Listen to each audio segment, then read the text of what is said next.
जय जगन्नाथ बंधुगण।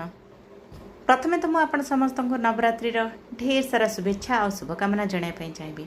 ते मनरे नवरात्रि शुभकामना नवा सहित गोटे प्रश्न निश्चय आसना गोटे है जे ये नवरात्रि कौन वर्ष को थरुटी आसे ना जदि ताले केते थर आसे बंधुगण। नवरात्रि वर्ष को 4 थर आसी थाए। दुईटी है गुप्त नवरात्रि आ दुईटा है प्रकट नवरात्रि। हाँ बंधुगण, गुप्त नवरात्रि आसी थाए पौष मासरे गोटे आ गोटे आसुची आषाढ़ मासरे। ये गुप्त नवरात्रि को कह जाए गृहस्थ माने करती नहीं, जदि करती कम करती, किंतु प्रकट नवरात्रि गोटे आसे चैत्र मासरे आ गोटे आसे आश्विन मासरे। ये दुईटी प्रकट नवरात्रि गृहस्थ माने निश्चय करती। केवल गृहस्थ कहीं छोट छोट पिला माने करती, तंत्र साधक माने करती, समस्ते करती।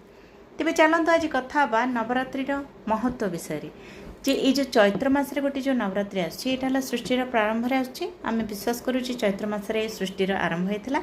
तो से गोटे नवरात्रि आ गोटे आसूँ केतबेले कहले आश्विन मासरे, जोटा गला पितृपक्ष बर्तमान गला महालय अमावास्या ठारू दशहरा पर्यंत देवी पक्षरे। यही जो नवरात्रि रही यार महत्व कौन एत अधिका। नवरात्रि रे आपण मन तो समझ जानी थे माँ को आम नवदुर्गा स्वरूप को आराधना करूँ।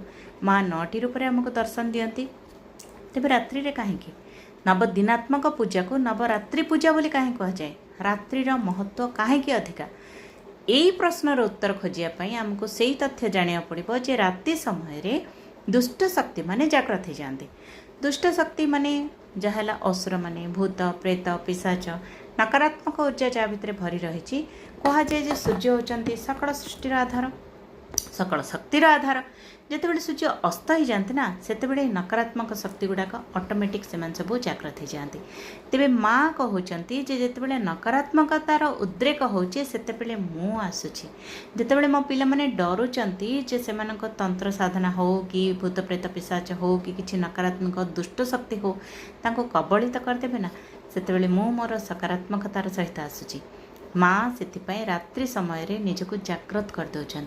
हाँ बंधुगण, से जो नवरात्रिर पूजा रात्रि पूजार एते महत्व रही। तेज डेरी कहीं करवा माँकर नवदुर्गांकर रूप कौन ता पछर कहानी कौन आम केमती पूजा करवा कौन करवा चलते से विषय सविशेष तथ्य सब संग्रह करवा आलोचना करवा। ता पूर्व नवरात्रि पूजार पुणी थे शुभकामना जनाऊँगी। खुशी रहंतु, माँकर आराधना करंतु। जय माता दी, जय जगन्नाथ।